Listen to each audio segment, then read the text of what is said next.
A Conversation with God and Wife, the Universe. Written by Darrell, More Chapter 1. In the beginning we are created to live in God's will, because he has no wants or needs, and his wife designed the physical representation of herself, or what she looked like outside of him. This is what we call the physical world or the universe, because without God she would be nothing, and her unconditional love for him made her create herself without any needs, but with just one want. This is because his wife, the universe, can't be without him. And if you've ever been in love, then you understand this feeling. Her words, not mine. God's unconditional love for all things, which is within God's nature, to be all-knowing and all-loving, caused him to give her, the universe, free will. God told her, the universe, you could be like me, but you can't be with me. If you decide to be like me, then you would have the power to destroy me, and I would have the power to destroy you. So we can't coexist, so we would have to do this for ourselves. However, I never woke up, but you were created like me, knowing all things you know that you did. I made you for me, not to be like me, but with me, because I was lonely, and that's no fun. So she, the universe, decided from her own free will that she wanted to be as perfect as she could for him. Because who would create someone perfect and let them decide how perfect they would be? She put her trust in him and decided to go along with his request. This is called submission. So she made herself without any needs, because if she's always with him, then God will supply all of your needs. Philippians 4 verse 19. But with just one unselfish want, and that's for us to know that God does indeed exist. This book explores my conversation with her, the universe, as this cool, charismatic man sat beside her laughing, reminding me of my own father, filling in the pieces of their backstory to me. Yes, this was God. So she explained to me that they dated, courted, fell in love, and married each other. And that at some point she had this undying urge to give back to him as much as he's given to her, but she didn't know what she had to give him. The universe then said that she made the unconscious decision to look within herself. This is called vanity, and she thought about making another her. She, the universe, then said she started to experience a wide range of emotions. One being admiration for herself, then being jealous of herself, and that went to envy. She then started to suspect that this happened before, but she then remembered God, gave her free will, and the state she was in was her gift to him. She then experienced regret, which over time got worse, and this turned to guilt. She started to think that maybe she made the wrong choice, and she would be stuck like this forever. This was called fear. She then started to worry if she told him how he would look at his creation. She then remembered she chose this. Now, feeling calmer, she then began to feel embarrassment, because she wasn't perfect, but the universe then remembered only God was, and that too much embarrassment could turn into shame, and that felt permanent. So she started to feel fear again. She started to think that this cycle would never end, so she looked to her right and remembered God was her support. God then said to her, "Be strong and of good courage. Fear not, nor be afraid for them. For the Lord thy God, he it is that doeth go with thee. He will not fail thee nor forsake thee." Deuteronomy 31 verse 6. In other words, I will never leave nor forsake you. Hebrews 13 verse 5. She then asked if he knew what she would experience. Then he nodded his head yes, reminded her, if our heart condemn us, God is greater than our heart, and he knows everything. 1 John 3 verse 20. Which means if our thoughts condemn us, God is greater than our thoughts, and he knows everything. The universe then asked God, why would you allow me to go through all of this and feel like I was alone? God then reminded the universe, but if from there you seek the Lord your God, you will find him if you seek him with all your heart and with all your soul. When you are in distress, and all these things have happened to you, then in later days you will return to the Lord your God and obey him. Deuteronomy 4 verses 29 to 30. Basically, you didn't ask for help. Dropping her pride and realizing what that feeling was, the universe remembered she knew all things, and that was entitlement. God then reminded the universe that it was her responsibility to think about herself and to hold herself accountable because he gave her the gift of free will. The universe then thought that she didn't want to be a burden, and God looked at her and smiled. She, the universe, then said to God, "I feel like I'm a burden to you." God then said, "Cast your burden on the Lord, and he will sustain you. He will never permit the righteous to be moved." Psalm 55, verse 22. God told the universe, his wife, "I created you with free will, with the attempt to not be alone. In submission to my will, you took from yourself the one want, which I didn't decide for you. You did this for yourself, and that was the will to prove that I exist. Although this is unselfish, you wanted to control how you viewed me. I can never experience any other state but pure love. So, for there to be any other state, there would need to be something outside of myself, in an imperfect state, less than perfect, but always with me, all-knowing, forever loving, and never burdened because this was my request. So, for you to be in my will, you took from yourself. This is what you just experienced. Your imperfect state. The universe then remembered she wanted to give God a gift. Now she knew how. God smiled. The universe took from itself one thing, which was a want. So, she decided to do the same thing, but make it a need. She then started to design a world with controls governed by rules, but still within God's will. Free will. With this in mind, our evolutionary biology tells us our will to survive comes from human nature with one goal in mind: to live. By doing this, we unconsciously attempt to prove to ourselves that God does exist.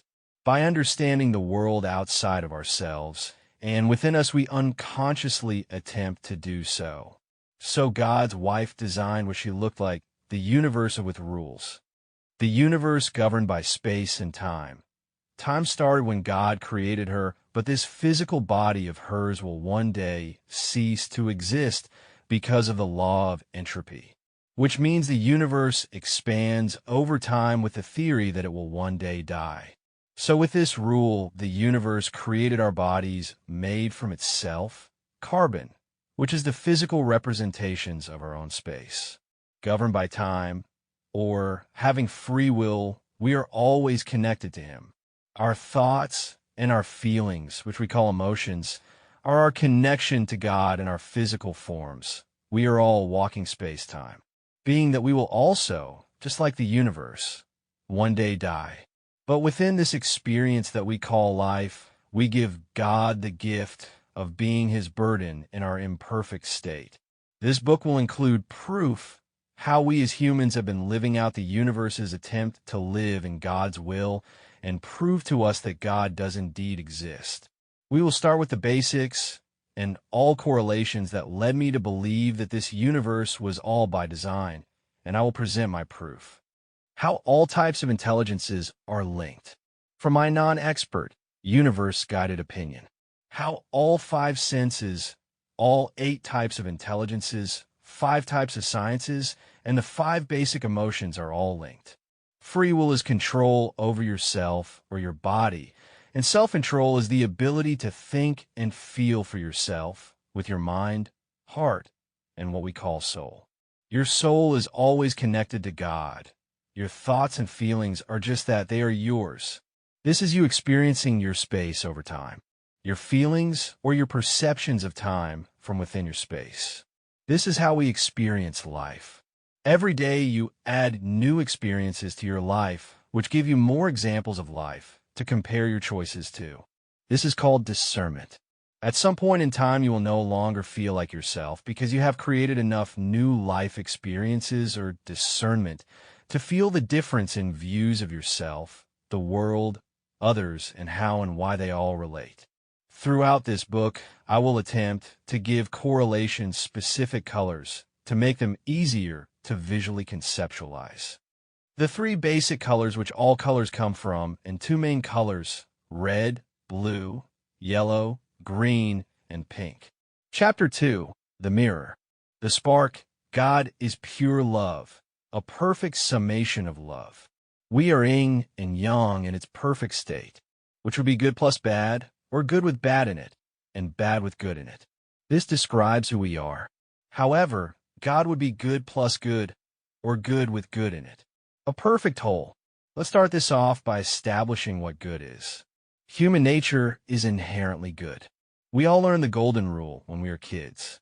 Do unto others as you would like them to do unto you, which to put that into one word would be the word empathy, which means the ability to put yourself in someone else's shoes or feel as they feel outside of oneself, or to think from their perspective and imagine how something must feel for them. This is what the universe said to me. I looked at them both. On my left, God sat, and on my right was the universe, holding hands. Somehow it felt like I already knew them. She said, I'm left-handed, so I sit on his left. God said, I'm even-handed.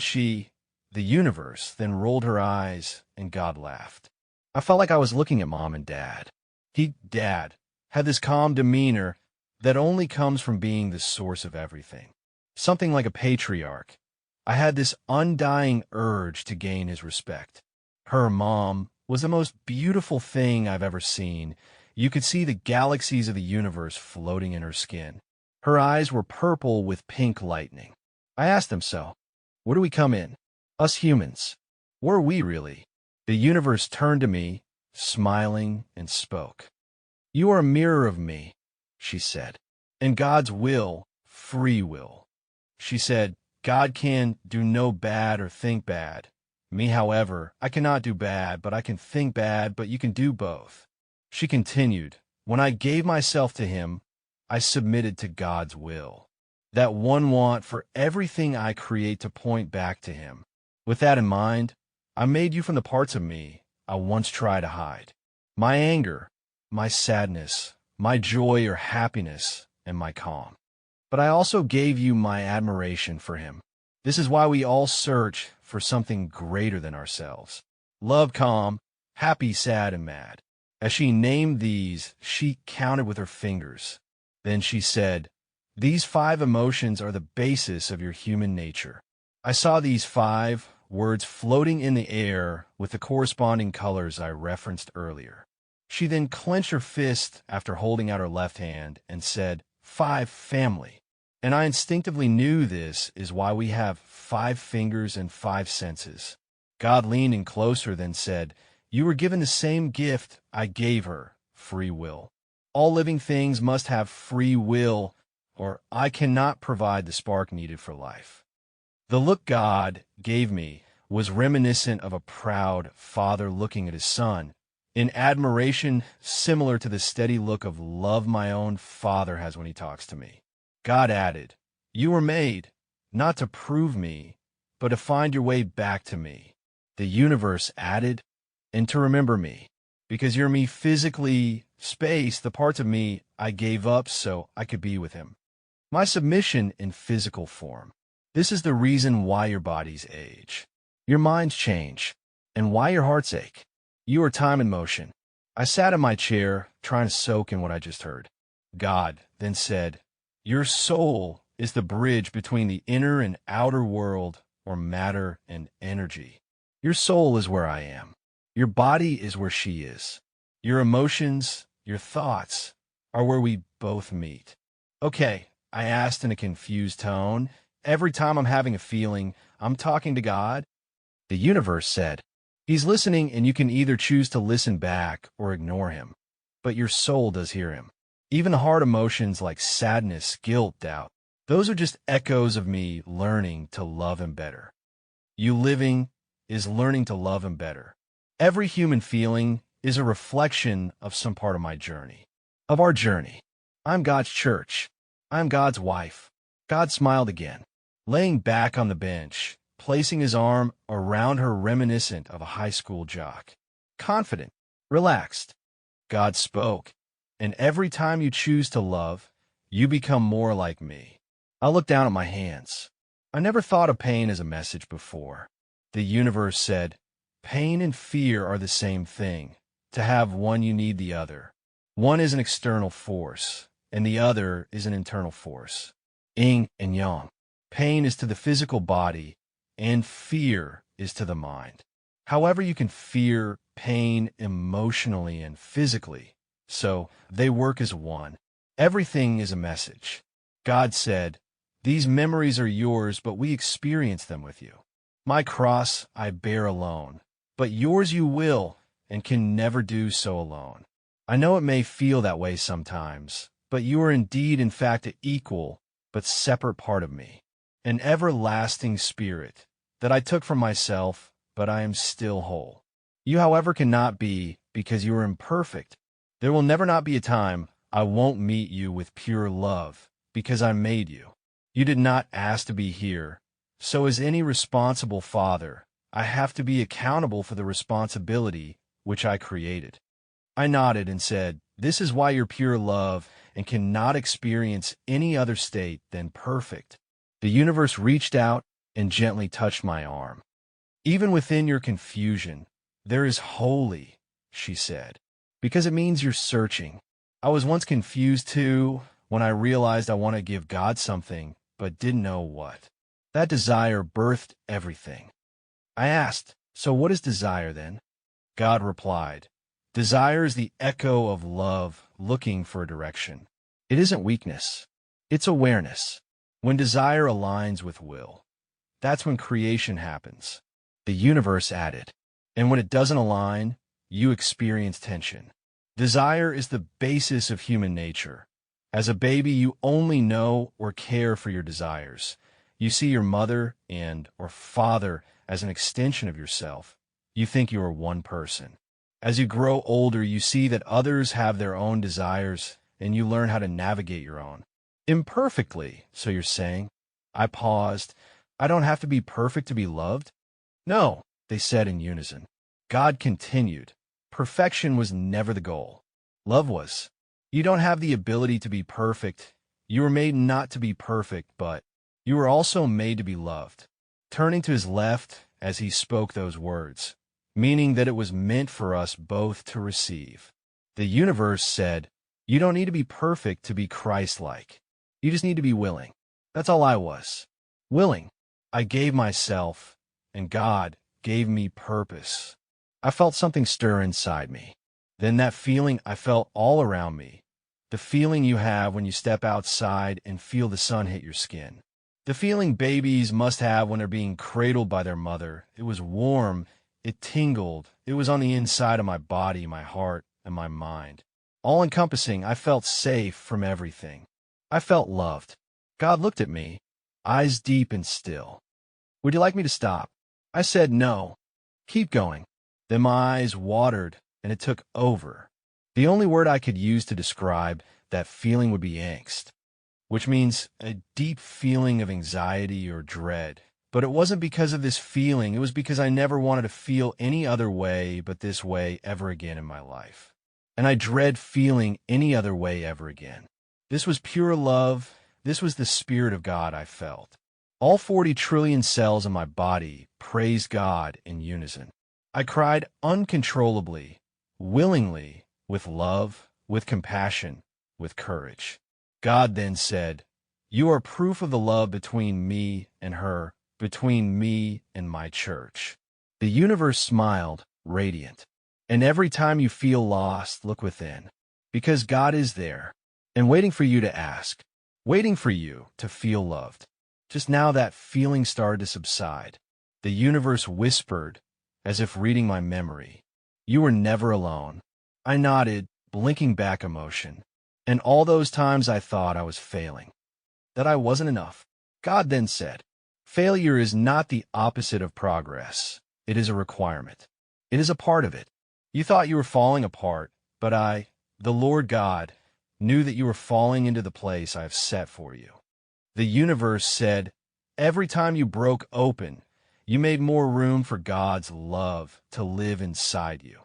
Then she looked to her right and said, "In my Father's house are many mansions.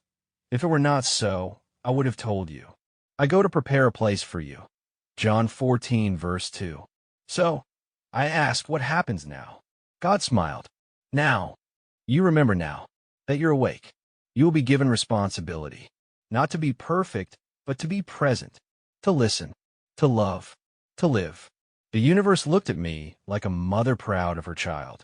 When you fall asleep on this side, you wake up there, and when you fall asleep there, you wake up here, and between can be considered dreams. But you're now awake on either side.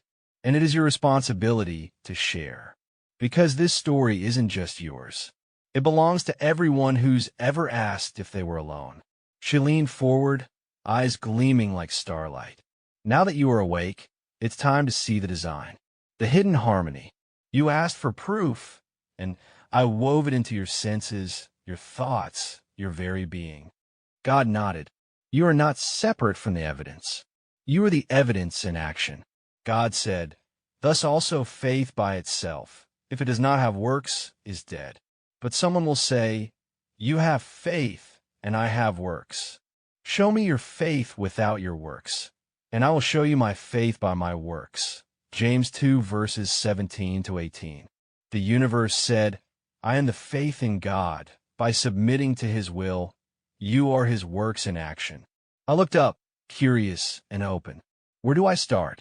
The universe smiled. Start with what you know best, your senses. They were my first language to you. I built them to guide, to alert, to connect, to awaken. Each one is a doorway. And beyond that, God added, your intelligence. Not just one kind, but many. You are more than logic or memory. You carry layers of knowing. Each intelligence mirrors a part of us. The universe gently placed her hand on her heart. We'll walk through them together. The senses, the intelligences, the sciences, the emotions. Each a constellation inside you.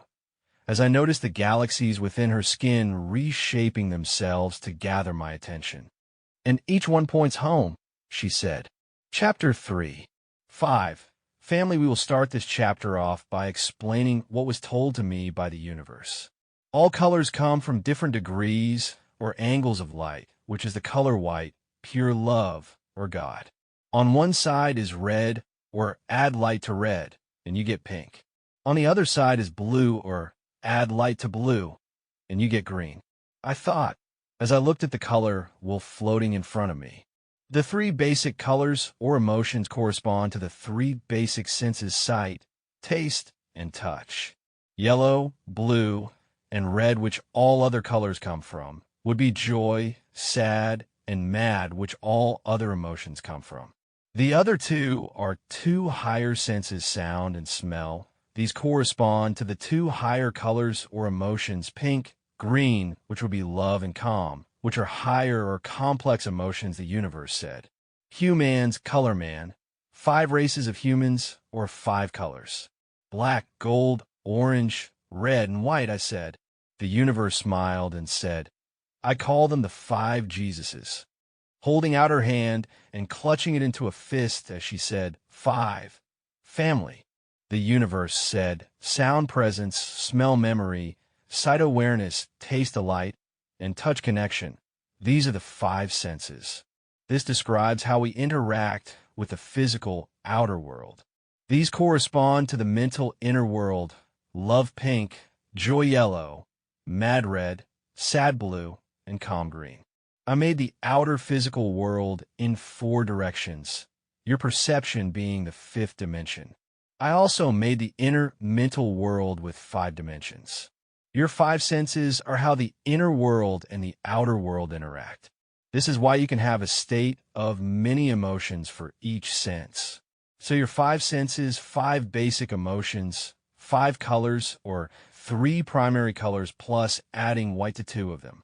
5 races of humans interacting in a world with 5 dimensions or 4 directions, plus adding your perception to be 5. This is why your number system is counted by 5s and 10s. 5 plus 5 fingers, 5 plus 5 toes, I said. The universe nodded and said, it's been there the whole time, then said, let's start with sound, the gift of presence. Emotion, calming, color, green. You can hear a piece of music and feel the emotion of being calmed, classical music. You can hear a piece of music and feel the emotion of being sad, jazz, or even country music. You can hear a piece of music and feel the emotion of being mad rap, or even rock and roll. You can also hear a piece of music and feel the emotion of joy or happiness, Christian genres. And each genre makes love songs. But within all these genres, you can also feel every other emotion. This means 5 times 5, or 25 correlations of the basic emotions and the sense of sound alone. All of these genres are times where I spread my influence across the world at that time to channel what I've learned from your collective experiences. This is why it is a high sense, because all 5 emotions can be experienced, and the states in between 2 emotions as well. God took a second from looking at the color wheel with me.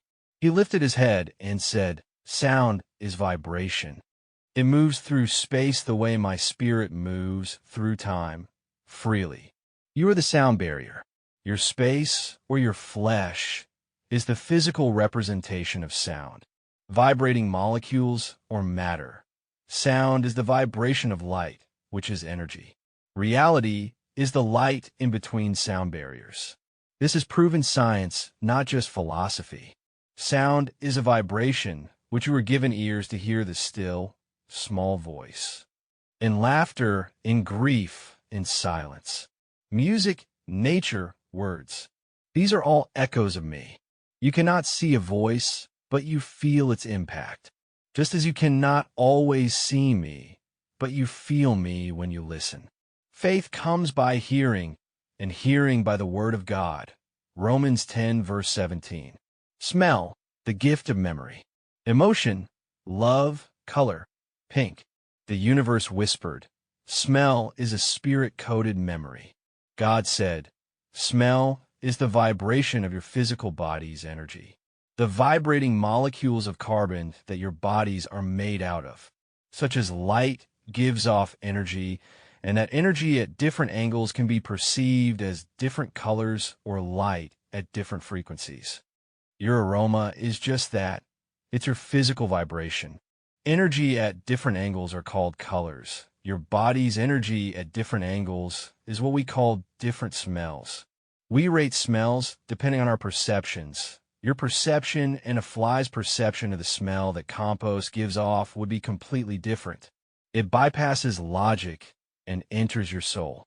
It's programmed in our DNA and also in theirs. You can smell a physical vibration and it makes you feel love. Perfume on a loved one's shirt, or the need for closeness. Or the same can be said for the scent of compost for a fly. It's all about perspective. You can smell a physical vibration and it makes you mad. That stinks, I said, unknowingly catching the scent of compost in my nose. God continued, you can smell a physical vibration and it makes you calm, like the earth after rain, or the smell of grass with a hint of morning dew.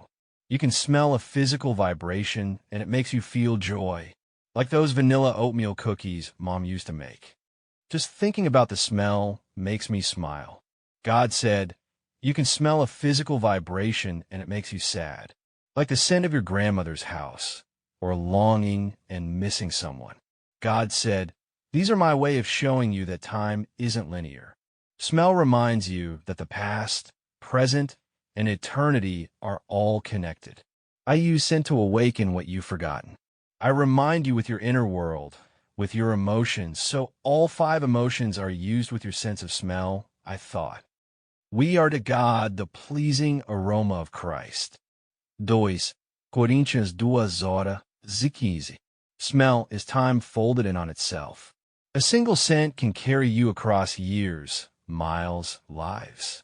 I placed it in you as a way to remember what matters, to bring the past into the present, not to live in it, but to be healed by it. Sight, the gift of awareness. Emotion, sad, color, blue. The universe said, sight is more than vision. It's physical discernment. It's your physical body's radar. God gave you eyes not just to observe beauty, but to recognize meaning, to recognize patterns, to communicate without spoken words, and to perceive existence into reality. God grabbed his wife's hands and said, Before I made you, there was nothing outside of me, nothing to view, nothing to be aware of beyond myself. There was no time. When I created my wife, time started. Awareness, sight, perception, and the space-time between us two began. Space-time is the recording of light with awareness. You are wired to notice light and shadow, to give meaning to patterns, and to draw correlations for survival, but also to gather discernment. Not just in color, but in people, choices, and moments. Sight is how I show you contrast. Blessed are the pure in heart, for they shall see God. Matthew 5, verse 8. The universe said, the pure at heart will see God in everything. Okay, I said, I understand how each of our senses build on each other. But why is sight blue or sad? Chapter 4. 5. Family. Continue. The universe said, have you ever heard the phrase, that's a sad sight to see? I looked at God and he said, she's really good at doing that. While laughing, he continued, we experience everything with everyone, and she's dead set on being the greatest break dancer of all time. She's really influential in your time period. In every time period, but your sciences are on the threshold of finding her, so she has been spending more of her time there. My mind started to think sideways. I didn't see her yet, but I noticed as I was thinking she started to look at me and nod her head yes. I thought, whenever we make love, whenever we use the bathroom, and whenever we do anything. As I looked up, she said, yes, we're there, but you won't think anything of it. We are space and time. We're always there together. Not in my head, I wondered why I never thought of that before. Then I continued, so if you both experience everything together, then that means sex. I looked, face full of shock. God said, well, that is my wife, isn't she? That is my church. While smiling, giving each other a look of flirtation. I looked at God, then I looked at the universe. I started staring at the universe. She was tall and curvy. The pink lightning in her purple eyes struck as I was staring. And I unconsciously knew she looked just like that because that's what I was attracted to, or maybe the other way around. I was unsure. I snapped out of it and said to God, I'm sorry I wasn't looking at her like. He interrupted and said, while smiling, and without a hint of jealousy, but with a mild bit of amusement in his voice. She does that to everyone, even women, and even me. You can't help it, and neither can she, and neither can I. That was a part of her non-negotiables. For you, it's like looking at Mom. For me, however, I nicknamed her Gorgeous, Gorgeous Beautiful. She looked at me and said, first name, middle name, and last. Just so you know. Dumbstruck, I looked at her, and she said, let's keep going. Mad and sad are the same emotion. Me looking confused asked, how so? She replied, showing me a chart of Ying and Yang floating in the air in front of me. One is an emotional expression of the inner world to the outer world or self, mad, and one is the emotional expression of the outer world to the inner world or control, sad. To be selfish and to be controlling is the same thing. They both require the other. You have to be in control of something to have the ability to be selfish. And you have to be selfish to want to exert your will over others or to control. This can explain why our society tells young boys don't cry. This results in them not being able to deal with the emotion of sad well, also causing them to lean into the emotion of mad, the masculine, or yang. As boys get older, they learn how to calm down. The universe said this while pointing toward the ground. God said, she speaks with her hands if you pay attention. I thought to myself, so this would mean to contrast that women get told not to walk around mad. This is why they lean into the emotion of sad, feminine, or Ying. They both shook their heads as if I said this out loud. She said, this is why as young girls we have to learn how to make ourselves happy or joyful. These are the 4 basic emotions, and they correlate the way we think. This is why I took for myself to be in God's will to control how I viewed him. And this is why I unconsciously looked within myself. It's in my nature, human nature. Ying, the feminine, passive, soft.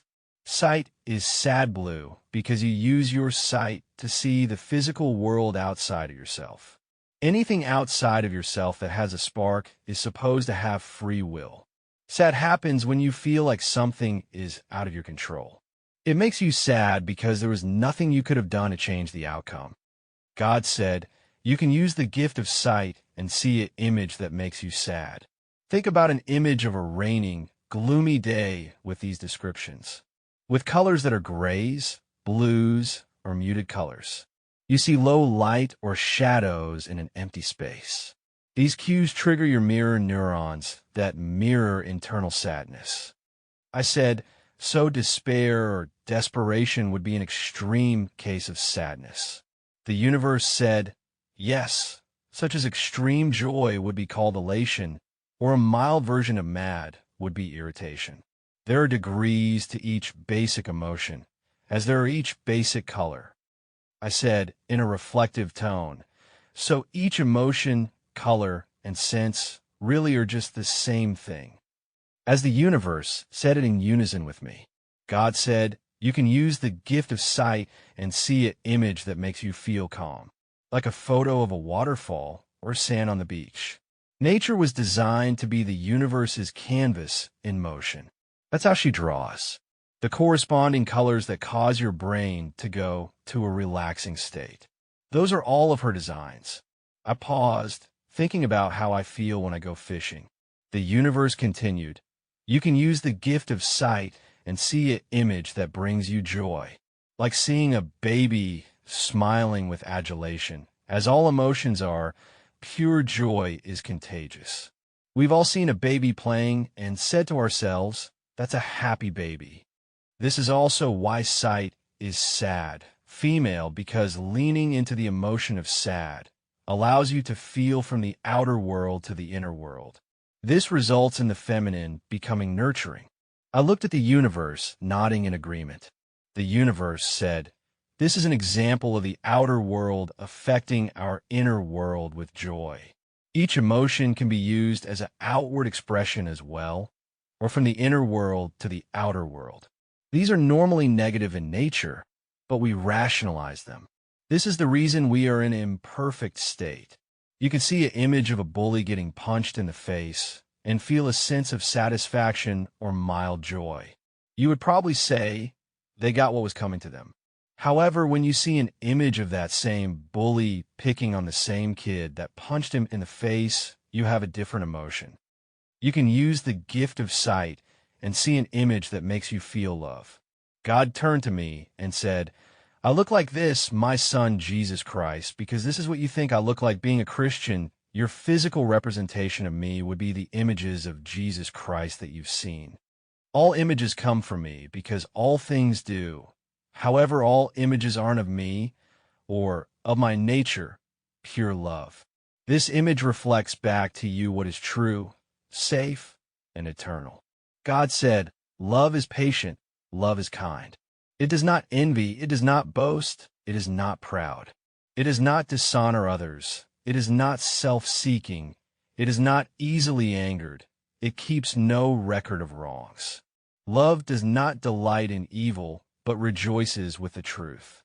It always protects, always trusts, always hopes, always perseveres. 1 Corinthians 13 verses 4 and 7.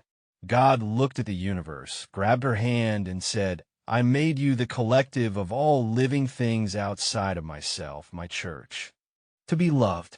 Without something outside of myself, how could I, the Lord God, have a connection? You're not just a collection of memories. You are a longing or a sense of beauty and wholeness. Love is not just an emotion. It's a recognition. I am love, but without something else to be loved, who can give such recognition? I felt that sense of the presence of God I described earlier and said, so the story of Adam and Eve, this was about you too. God said, yes, Adam or atoms, which are the building blocks of everything, and Eve or everything else. However, there was also Adam and Eve as well.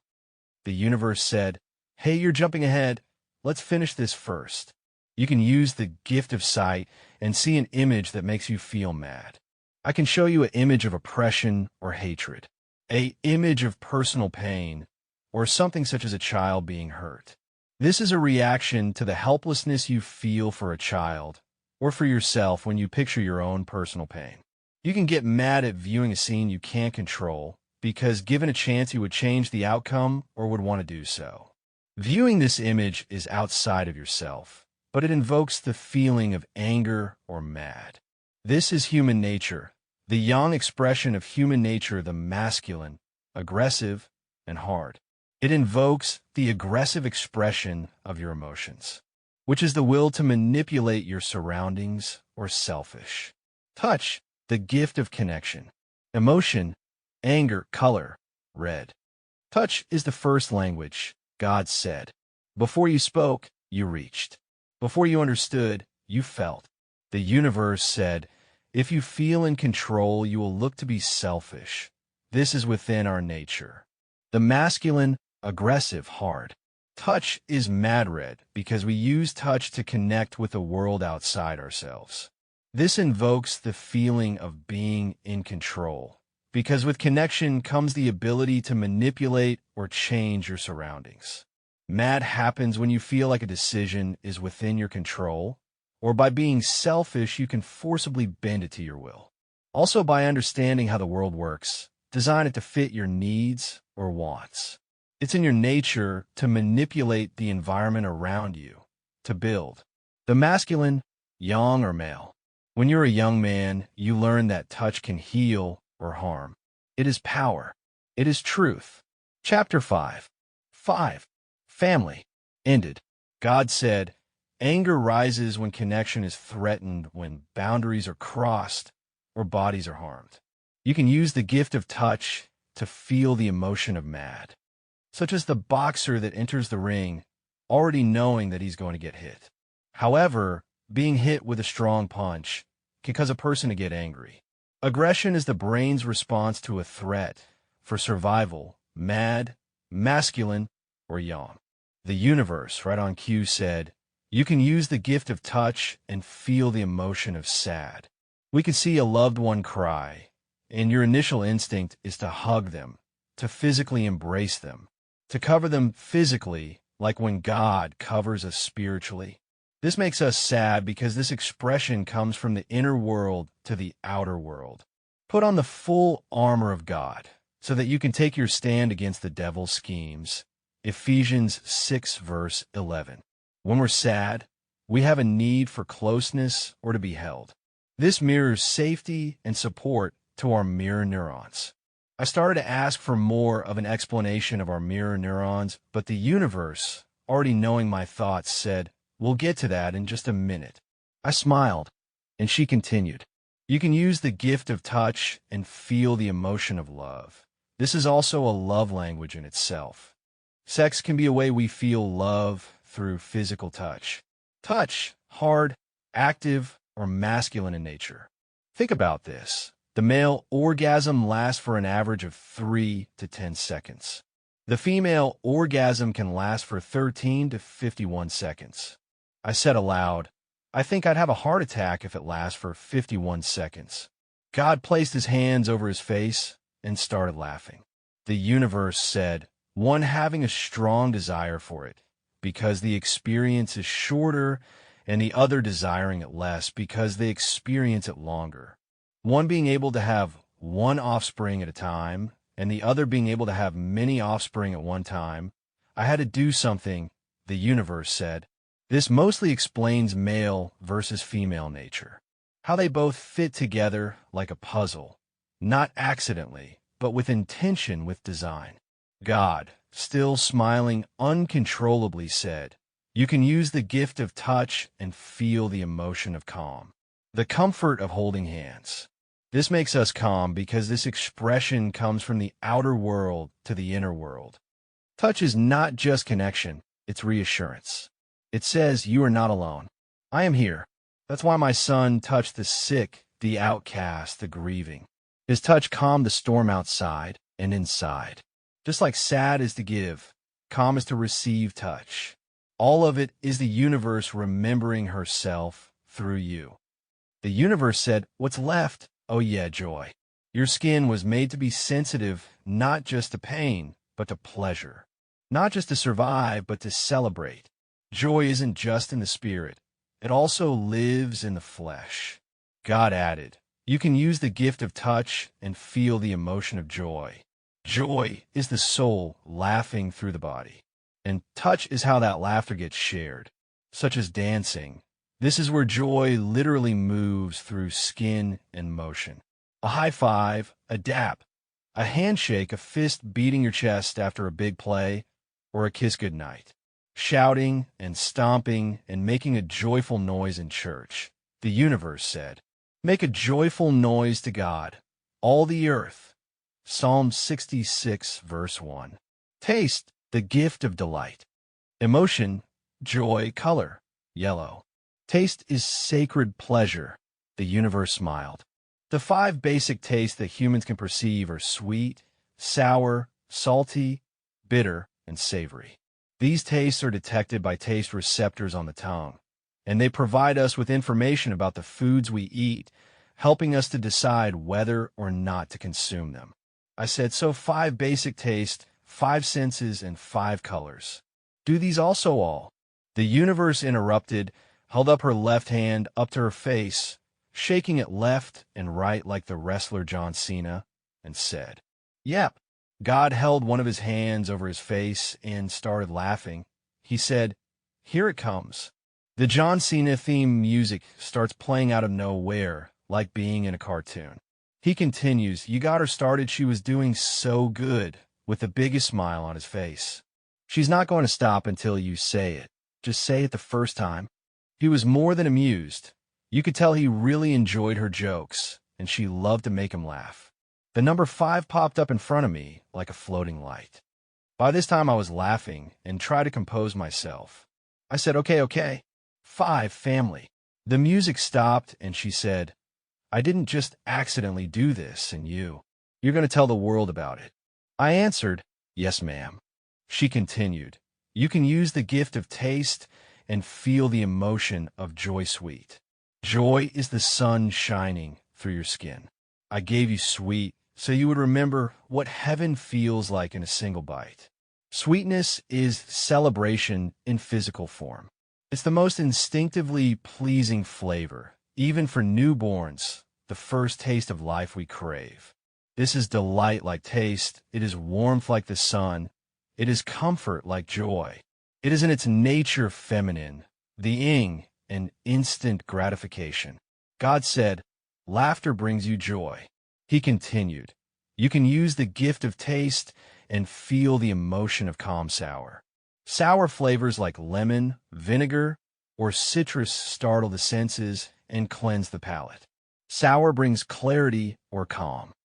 The universe said, "Sour is the pause after the storm, the tang that clears the clutter of the mind. I gave you this flavor to slow you down, to refresh the soul.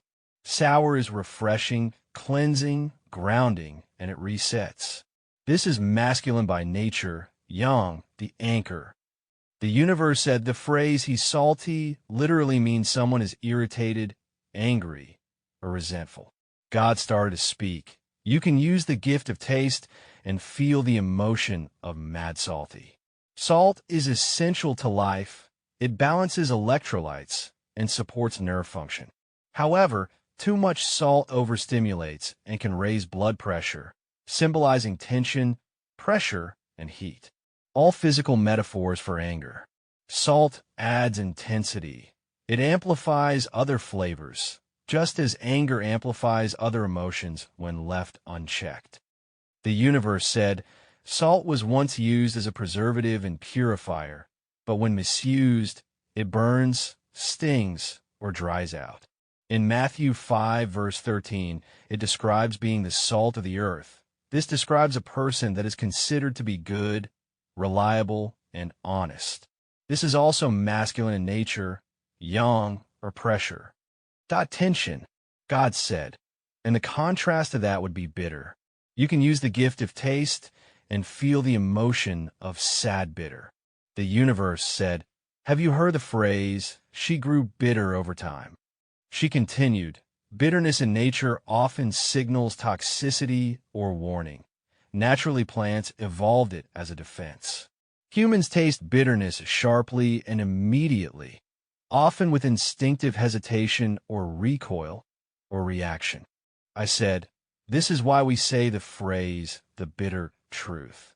The universe asked me, think about what words remind you of bitterness. Bitterness is sadness that has lingered too long without release. A healthy amount of regret is human nature. That's how we learn. This leads to accountability. An unhealthy amount of regret leads to shame or guilt. It's the aftertaste of grief, disappointment, or betrayal.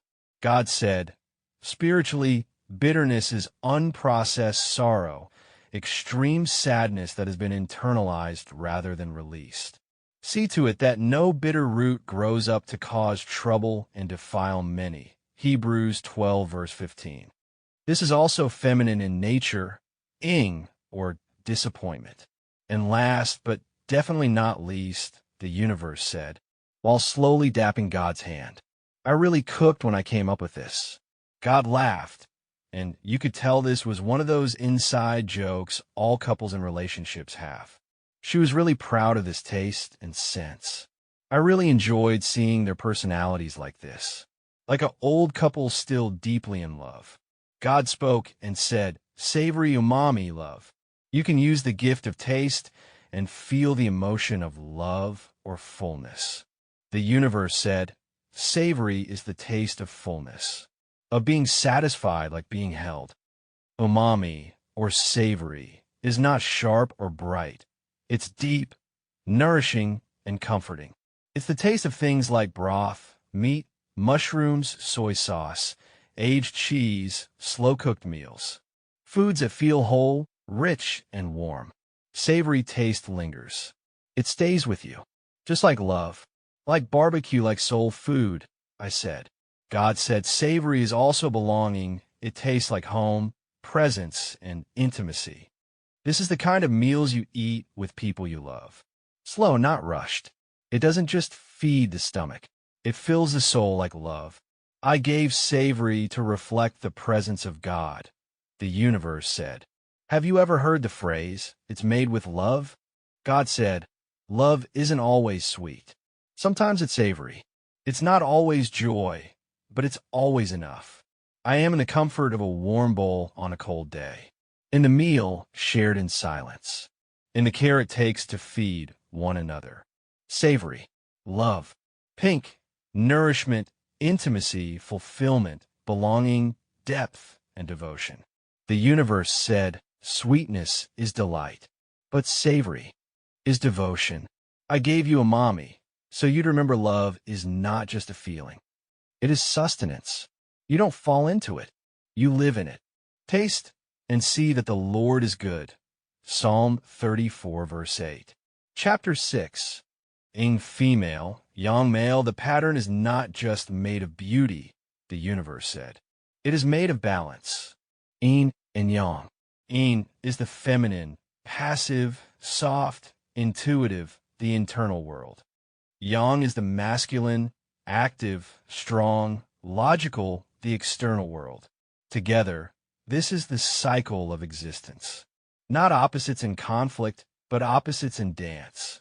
Each emotion, sense, color, and taste contains both yin and yang. God said, the balance was always the lesson, that the passive needs the active to exist. That rest needs motion. That light needs shadow. That even I, complete, desired something beyond me. I created you to be loved. The universe smiled. I am the yin, the dark. He is the yang, the light. And you, humanity, are the space in between where we meet. Space-time. Yin and yang are not separate from the table of five. They inform it. They're the deeper current beneath each correlation, such as selfish needs control and pain needs fear. Love needs anger to form protection. Joy needs sadness to understand contrast. Calm needs tension to teach peace. Smell needs taste to complete satisfaction. Memory needs motion to create meaning. Vulnerability needs strength to feel safe. Stillness needs movement to have direction. Creation needs destruction to make space. Submission needs will to be powerful. Healing needs pain to reveal where to begin. Presence needs absence to be noticed. Receptivity needs confidence to feel stable. Compassion needs truth to stay rooted. Surrender needs courage to have meaning. Silence needs voice to become sacred. Wisdom needs experience to carry weight. Faith needs doubt to deepen its roots. Forgiveness needs injury to become whole. Nurturing needs protection to feel secure. Freedom needs structure to remain strong. The sacred design is not symmetry, but it is harmony. You, reader, are not here by accident. The way you feel, taste, learn, touch, and see are not random. They are echoes of a deeper intelligence. Every sensation is a message. Every emotion, a map. Every science, a study of the divine. Every color, a vibration of God's love seen through the eyes of his wife. You're a living constellation, a walking echo of two beings who love each other so much, they made you in between. Yin and yang, feminine and masculine, emotion and will, memory and motion. You are not the byproduct of balance. You are its proof. The universe looked at me, then pink lightning struck in her eyes. You see it now, don't you? The code beneath creation, the harmony behind the chaos. Everything I gave you is meant to echo back the same story. God added, design is not a prison. It is a pattern, a rhythm, a love song that repeats itself across your senses, emotions, intelligence, and even your taste. Nothing was random. Nothing ever is. It is all written in the book of life, and your life are its words. Your free will fills in the pages. Each emotion has a frequency. Each taste is a memory from eternity. Every part of you is the universe learning to love God better. The universe said, each pairing is a doorway, a signature, a note in the harmony. God added, 5 is not just a number. It is my signature of life. 5 fingers to build, 5 senses to perceive, 5 emotions to feel, 5 colors to paint with. You were built to reflect me and her together. With a huge smile, he looked at me and her and said, while holding out his hand, 5. Family. Chapter 7. The 8 intelligences, outer world intelligences, body, sight, speech, sound. The ground beneath me shifted. One moment, I was standing still in an endless plain of starlight. The next, I was falling, no floor, no sky, only motion. God said, this is how I felt externally before I created everything, before I created perception or the universe. My body reacted before my mind could form a single thought. My arms reached forward. My muscles tightened. I held my breath. My hands anticipated ground that wasn't there. Instinct. Then, suddenly my feet touched solid earth. I stumbled, caught myself, and exhaled sharply. My heart was racing, but I was alive, upright, balanced. My body knew what to do before I had time to think. The universe appeared beside me. She said, your senses are intelligent. God stood to my other side, like an unmovable mountain, as if he had been standing there before motion itself existed. He only is my rock and my salvation. He is my fortress. I shall not be greatly shaken. Psalm 62, verse 6. The universe spoke first. You reacted before you understood, she said. Your body knew truth faster than your thoughts did. This is the first intelligence, the wisdom of movement, instinct, and form. God nodded. Experience comes before explanation, motion before meaning. The body learns in real time, long before the mind organizes what happened, muscle memory. He pointed to the ground, and with a single step, everything changed. We were now in a large round room, like a celestial classroom made of light and shadow. Symbols floated across the walls. hands, eyes, ears, notes, patterns, letters, and spirals. 8 constellations glowed around us in a ring. This, the universe said, is the classroom of the Ying and Yang. And intelligence is how you know. God continued, not how you memorize, not how you test, not how you compare. Intelligence is perceived and learned through your senses. Now, do you see the connection? The family of 5 connects the world for you, inner and outer. Then the universe stretched out her hand, and the first constellation ignited above us, shaped like a human figure in motion. 1. Bodily kinesthetic intelligence, movement as understanding. The universe began. Your first intelligence is the one you used before you had language, thought, or memory. Muscle memory. The body is the earliest mind. Touch was your first teacher. Motion was your first vocabulary. Before you spoke, before you reasoned, before you believed, you reached, you crawled, you fell, you stood. This intelligence is the wisdom of doing. God added, this is why my scripture says, faith without works is dead. Because action is the bridge between intention and reality. Touch is the most physical form of will. Anger, at its core, is simply the belief that I can do something about this. It is the activation of the body's power. Not evil, not corrupted, just potential in motion. I look down at my hands and flex my fingers. So anger is not sin. God smiled. Anger is a signal, not a sin. It becomes sin when it loses purpose, direction, or love. But in design, anger is simply the ignition switch of the body, the instinct to move, to build, to protect, to assert, to change. The universe continued, circling me slowly, tracing a fingertip through the air as diagrams formed in light. Bodily intelligence is how dancers speak without words, how athletes think without thinking, how a craftsman knows the wood, how a child learns balance, how lovers communicate through touch, how the body remembers what the mind forgets. I swallowed. So that's why I reacted before I understood. My body knew first. Yes, she said, the body is memory. The body is awareness. The body is survival and expression. You're not thinking inside your body. Your body is a part of your thinking.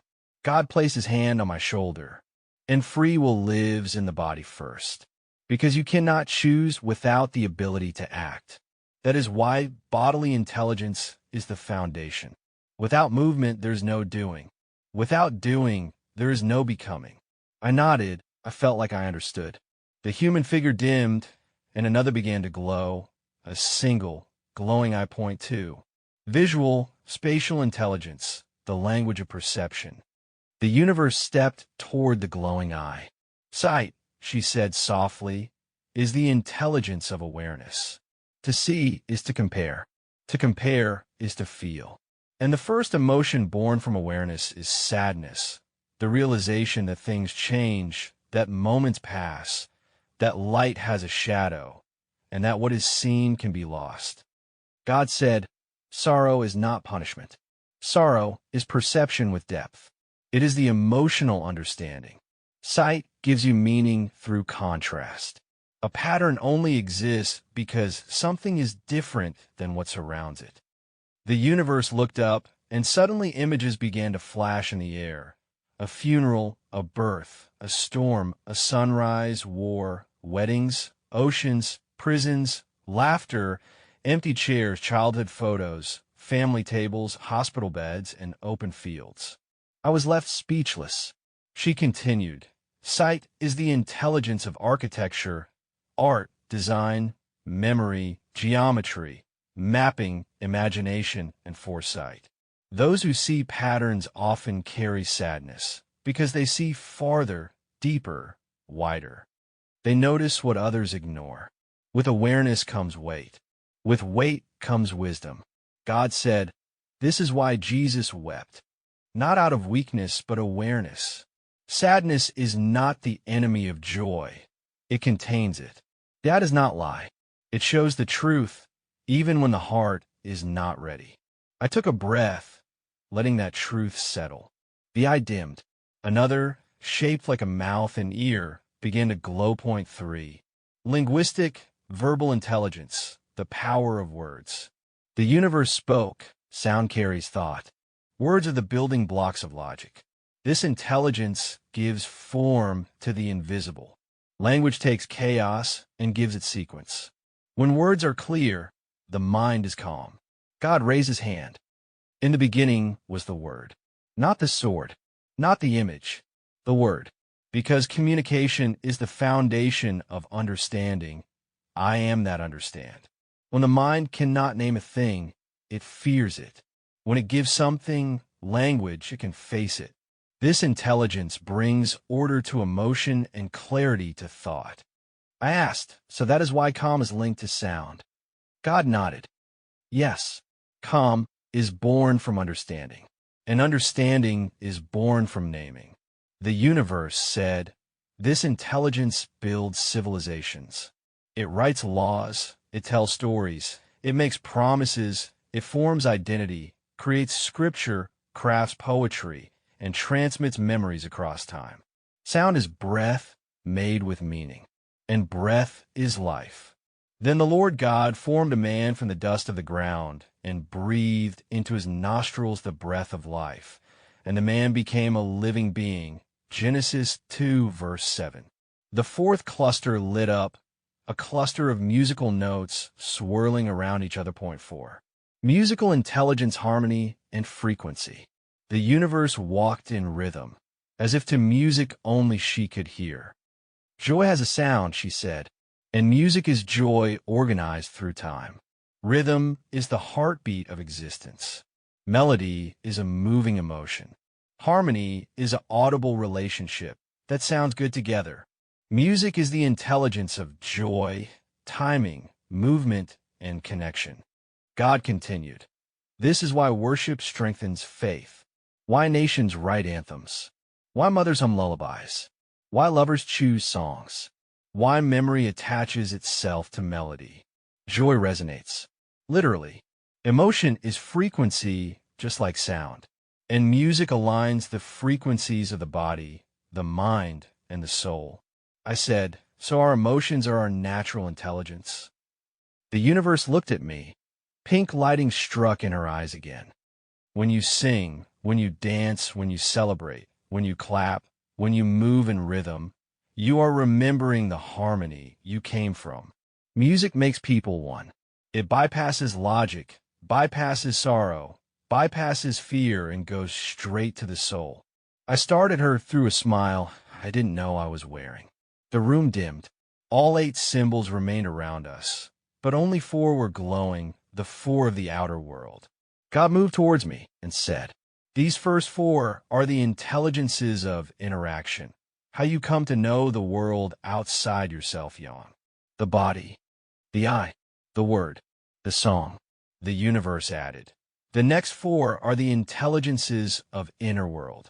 God looked at me and smiled. And that will be what we cover next. And I understood. Chapter 8, the 8 intelligences, inner world intelligences. Logic, self, bond, nature, darkness returned, but not an empty darkness. It was the kind found in the space before thought, something like walking into a room and forgetting why you came in the room, just a blank thought. I was no longer falling and no longer standing. I was suspended, as though my body had been set aside and only awareness remained. God said, this is how I felt internally, aware, whole, but aware that there was nothing else but me. I never woke up. This feeling led me to create everything, the universe herself. The universe spoke. I couldn't see her, but her voice was closer now, almost inside my head, but I could also hear her. Outer intelligence lets you navigate creation. Inner intelligence lets you create meaning. Then a single point of light appeared ahead of me, small as a grain of sand. It pulsed once, twice, then expanded into a perfect, radiant sphere covered in symbols, numbers, equations, fractals, geometric spirals that repeated into infinity. God's voice came from within the light. God said, "The Lord brought me forth as the first of his works, before his deeds of old. I was formed long ages ago, at the very beginning, when the world came to be.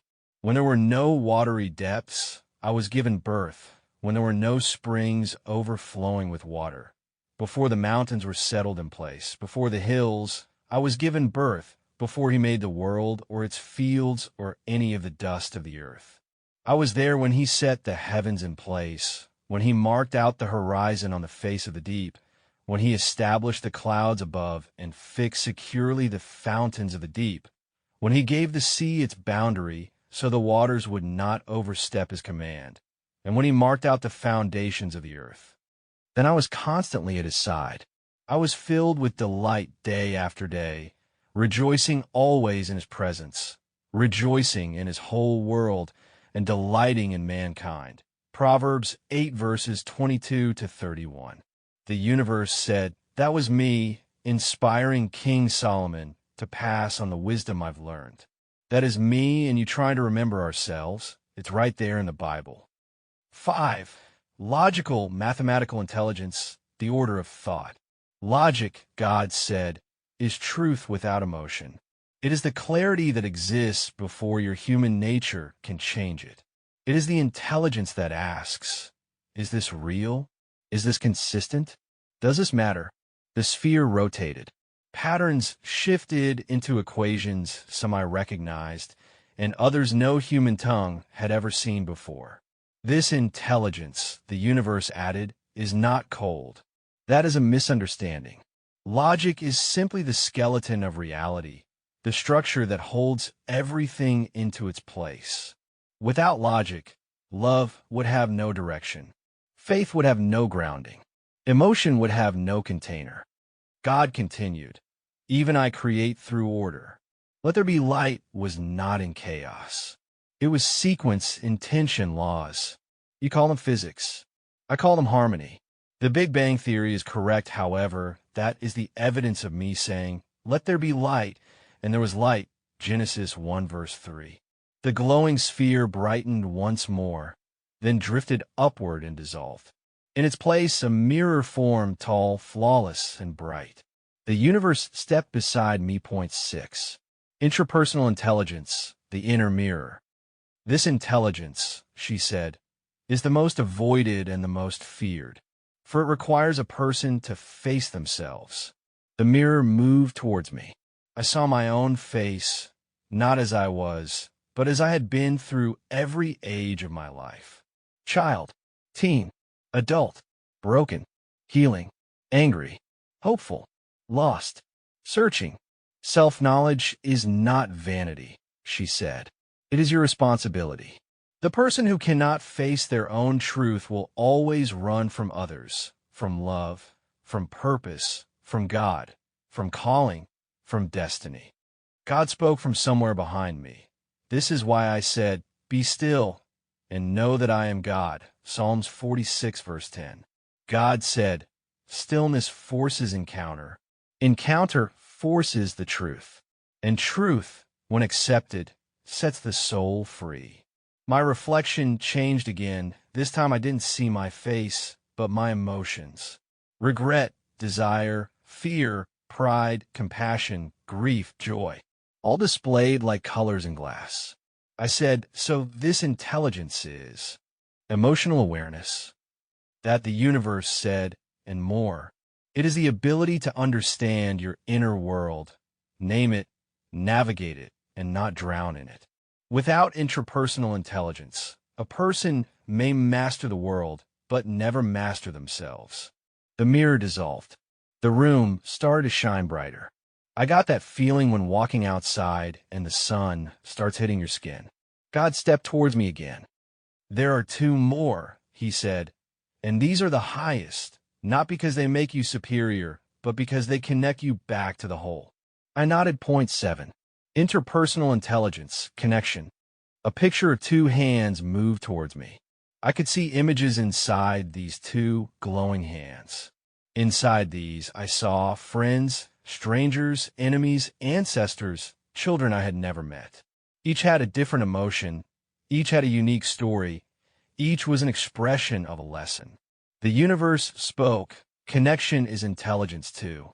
Not just knowledge, not just memory, but the ability to feel another's heart, to understand their mind, to empathize. Empathy is the bridge between self and communion. God added, "This is why Scripture says, love your neighbor as yourself." Because to love another, truly and without pretense, requires perception, patience, discernment, and grace. Interpersonal intelligence is how you recognize God's love in every human. Without it, action can become cruelty. Without it, logic can become tyranny. Without it, even joy can feel hollow. I reached out instinctively, and the faces responded. I felt their fears, their hopes, their hidden joys. Each emotion was distinct, yet connected to all the others, like a single web. The universe smiled, tracing light through the air. To act wisely in the world, you must know others.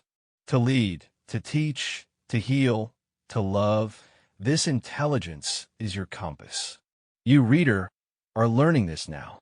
Reading this book is your guide into how you are connected to everything around you. Point 8. Naturalistic spiritual intelligence, the language of the earth. Then the room changed. The ceiling opened. I could see space. Stars, galaxies, and lights. The floor became soil, rivers, mountains, oceans, forests, and skies all at once. The universe reached out her hand. This is the intelligence of the whole. The knowledge that all life is connected. That every breath, every movement, every choice, every thought is all connected. Nature, life, spirit, they're not separate from you. You're not separate from them. God's voice sounded. To understand this intelligence is to see your place in the design of the universe. To serve is to love. It is recognition, reverence, participation. This is why you were given senses, reason, reflection, and love, to live in harmony with all that exists, to serve in my will. I could feel wind, smell rain, taste air. I heard the oceans move. My body vibrated. I realized then that this intelligence was not learned. It was remembered. Every intelligence, God said, is a lens through which you experience reality. Each is necessary. None is complete alone. Together, they form the full spectrum of perception, such as colors from light. The 8 symbols, the body, the eye, the mouth and ear, the musical notes, the sphere of logic, the mirror of self, and the cosmos itself, floated in the air above me, forming a circle. The universe spoke one last time. These intelligences are how you understand what information your senses are sending to the brain. They aren't just tools, but companions to life. They are your inheritance, your guidance, your connection to Ying and Yang. You will fall, and you will forget, but they remain. God placed his hand on my shoulder. And now, you are ready to see why. You are ready to understand your purpose. The room we stood in dissolved entirely. I stood again in space, but something had changed. And for the first time, I understood. Intelligence is not mastery of the world. It is the art of being awake within it. A new path of light stretched ahead, and I took the first step. Chapter 9. The 8 intelligences, the design revealed. The 8 symbols, body, eye, mouth and ear, musical notes, sphere of logic, mirror of self, faces, and the cosmos itself, glowed together above me. The hearing ear and the seeing eye, the Lord has made them both. Proverbs 20 verse 12. The universe leaned close. Look closer, she said. See how each intelligence is not alone, but part of the pattern. This is by design. This is how the human being is meant to know, to feel, to act, and to be. I raised my hands instinctively, and the symbols began to move. The outer world intelligences, body, sight, speech, music, flowed into the inner world intelligences, logic, self, connection, nature. God said, notice the order. The first four teach you how to engage. The body moves you through life. Sight reveals patterns. Words organize thought. Music aligns the heart with rhythm and joy. Each is a tool for interacting with reality. The universe continued. The last four teach you how to understand and integrate. Reflection teaches self-awareness. Connection reveals interdependence. Nature awakens the spirit. Outer and inner, Ying and Yang, action and reflection, perception and integration. They're not separate. Your senses are your intelligence, and they all connect to each other through emotion. I could see how bodily intelligence strengthens empathy, the way action can teach compassion, how sight sharpens logic, pattern recognition guiding reason, how music resonated with oneness or unity, melody reflecting balance and unity. Each intelligence, sense, and emotion strengthen the other ones, forming a web of understanding. God pointed toward the middle of the symbols. This is design, not random, not arbitrary. Every intelligence serves the whole. Every sense exists to help you navigate reality, know yourself, relate to others, and participate consciously in life. You are built to be complete. You are built to be whole. The universe added, outer and inner, personal and universal, male and female, they are reflections of each other. When one intelligence awakens, it strengthens all the others. The design is not in isolation. It is in connection, in integration, in harmony. Each intelligence is a note. Together, they're the song of life itself. I could see how the study of the body mirrored in logic.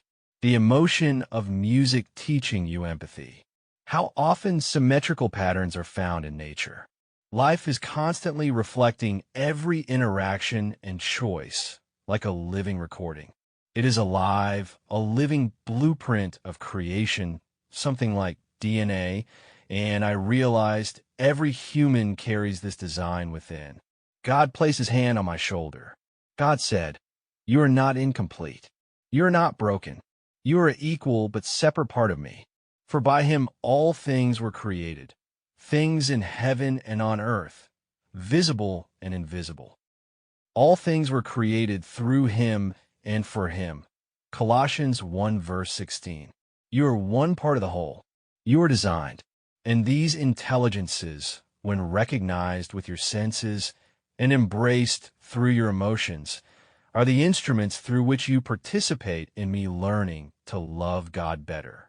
God said, you are never alone.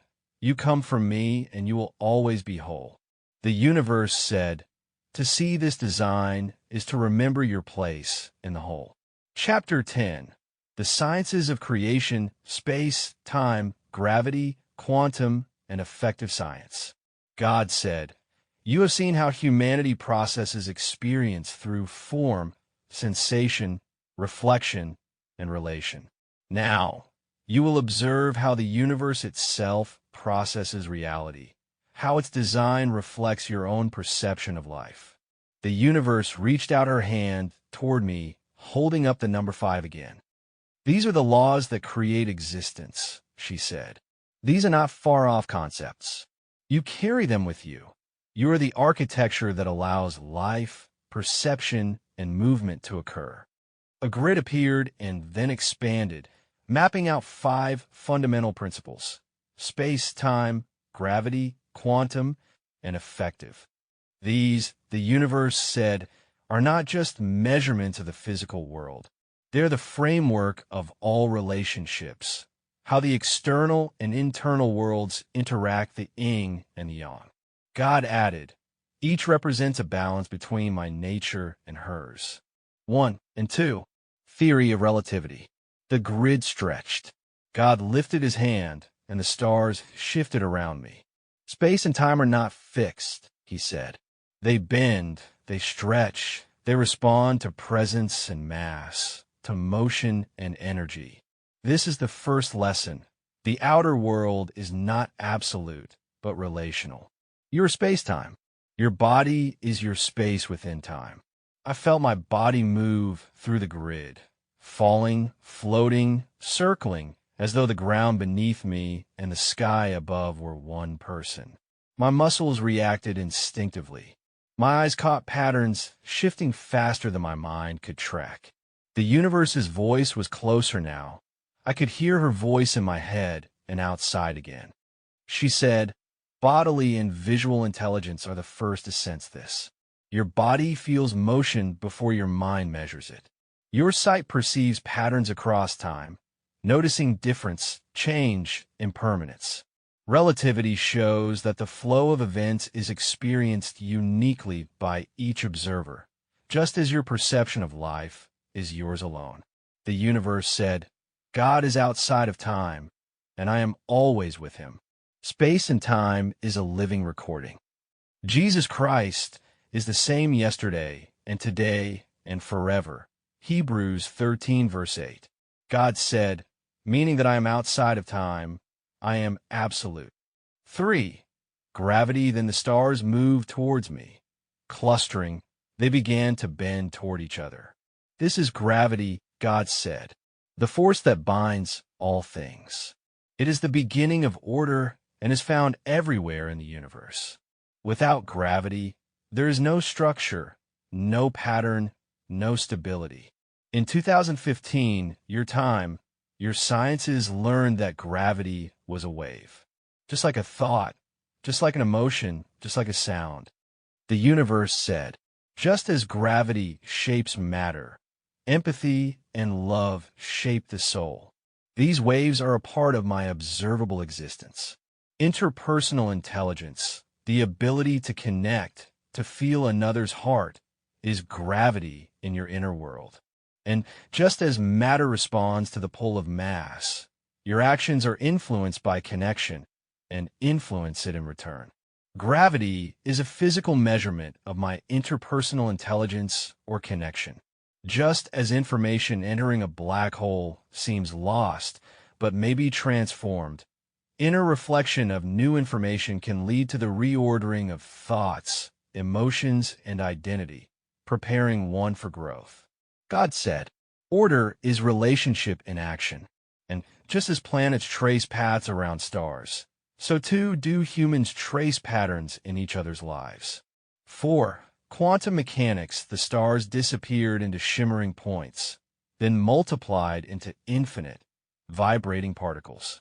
This is the quantum realm, the universe said. At this scale, certainty is an illusion. Possibility reigns.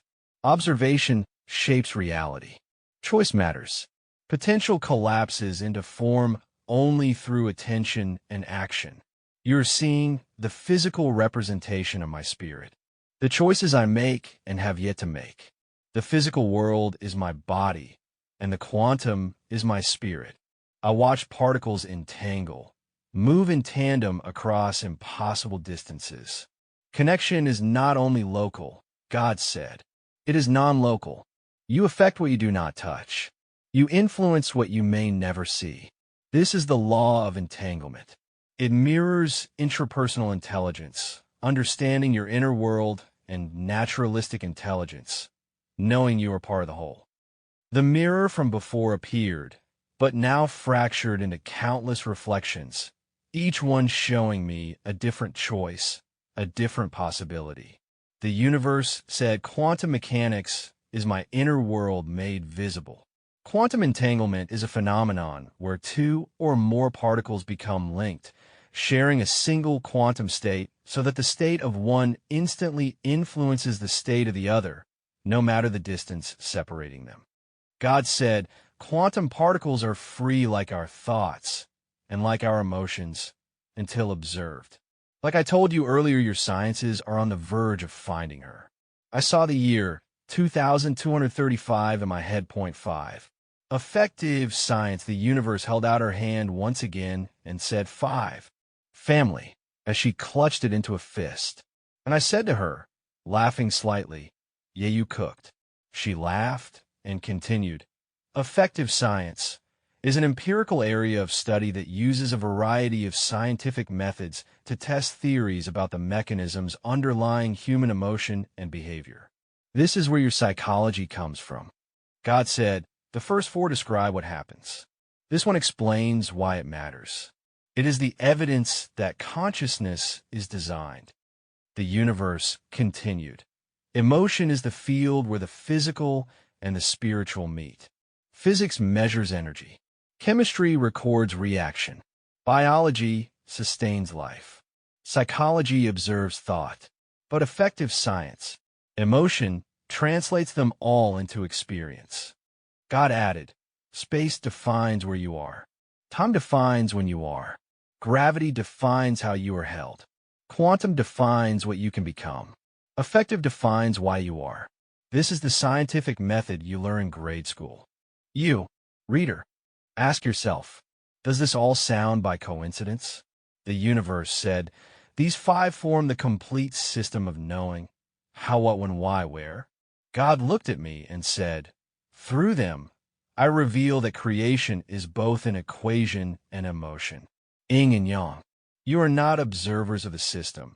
You are the system being made aware of itself. The grid dissolved. This lesson had ended. I was stuck. I was in awe.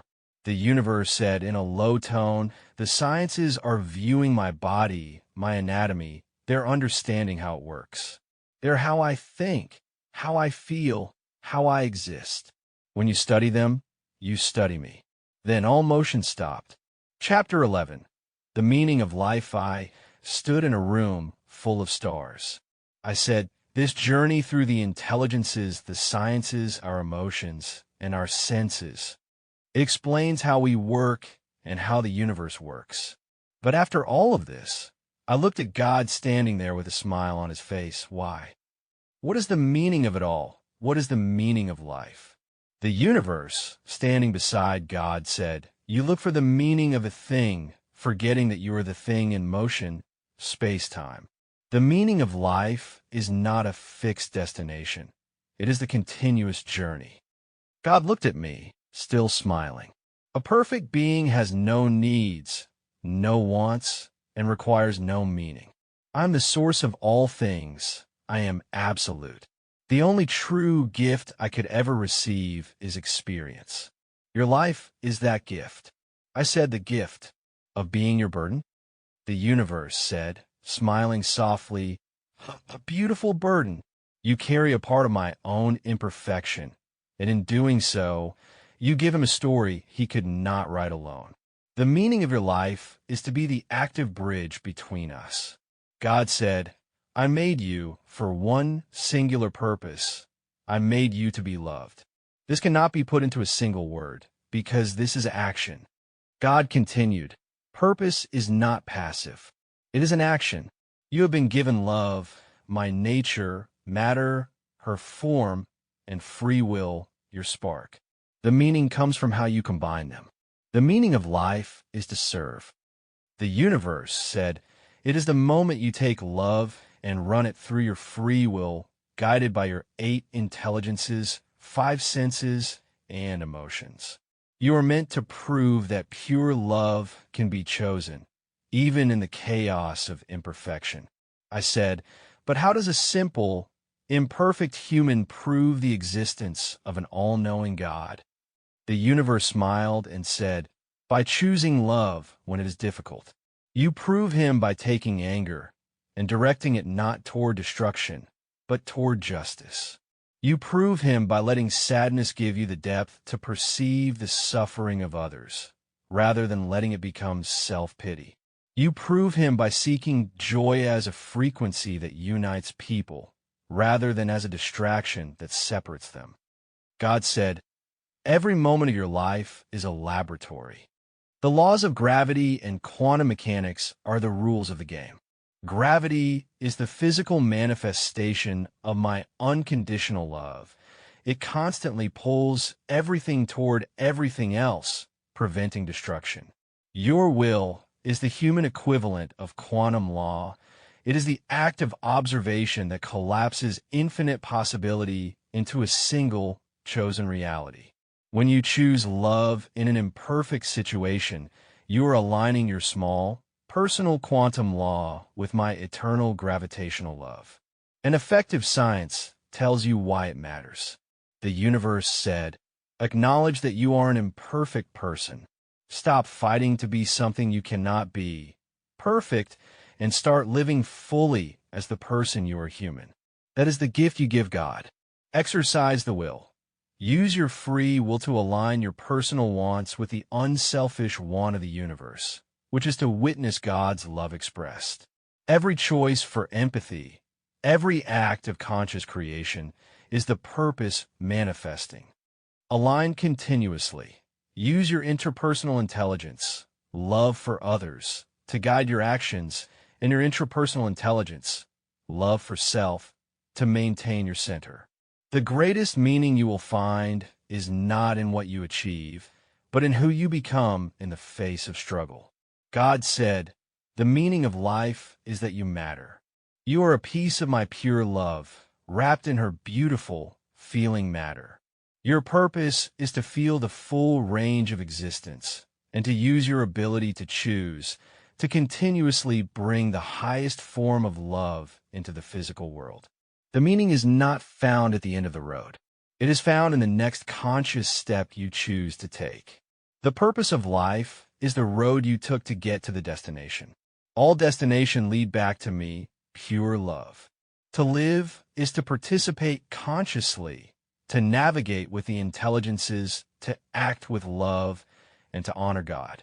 Life is not a problem to be solved. It is a presence to be inhabited.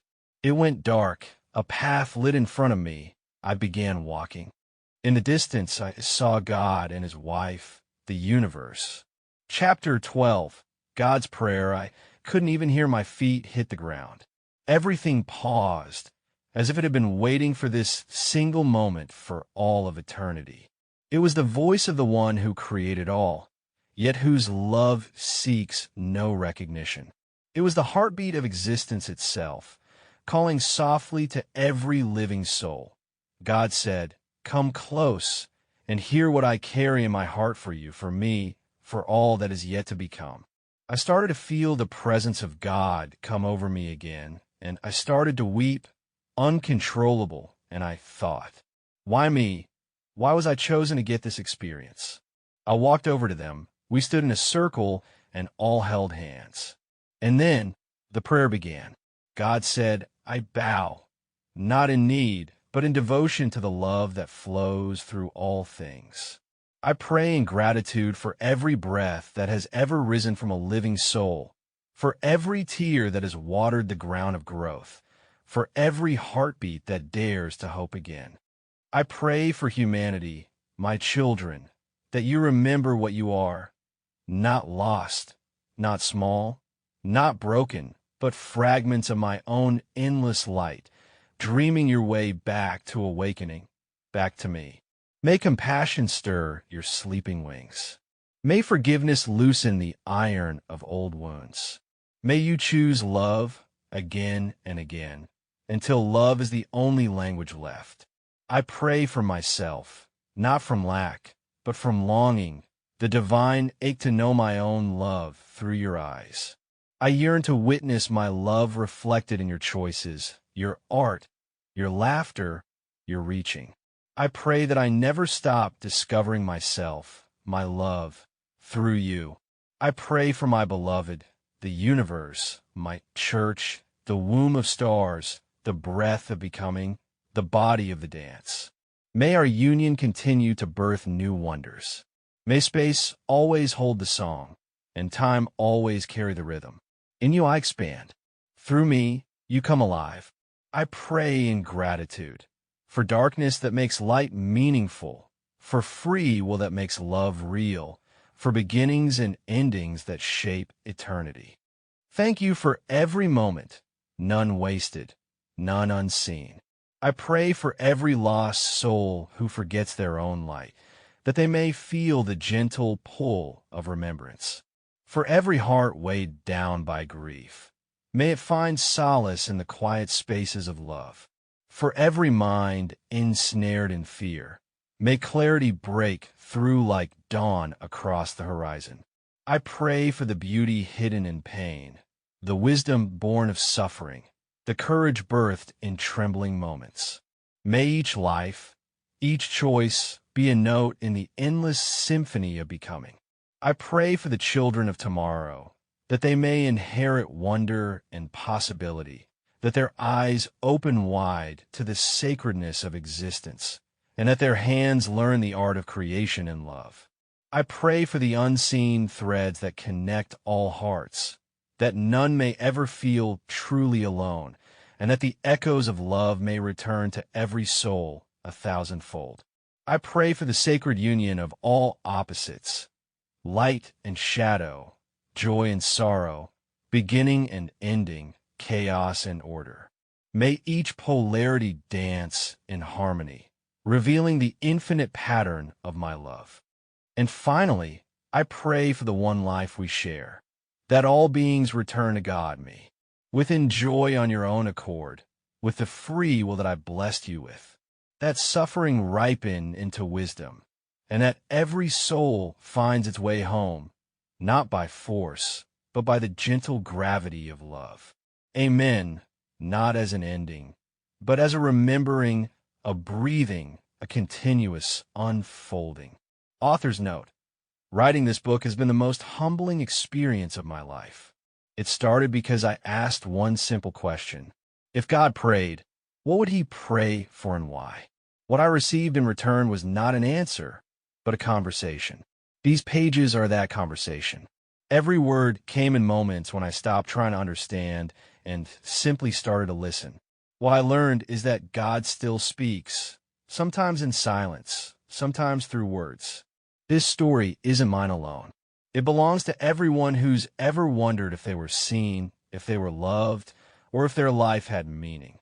My hope is that in reading this, you feel a sense of peace, a reminder that you are never separate from God, that the love between God and his wife, his church, is the same love that holds you together. If there is one message I want to leave you with, it's this. Thank you for walking this path with me. I pray that something here helps you remember what I was reminded of, that you are not here by circumstance, but by his design. And that design is you. Darrell more the Yindi.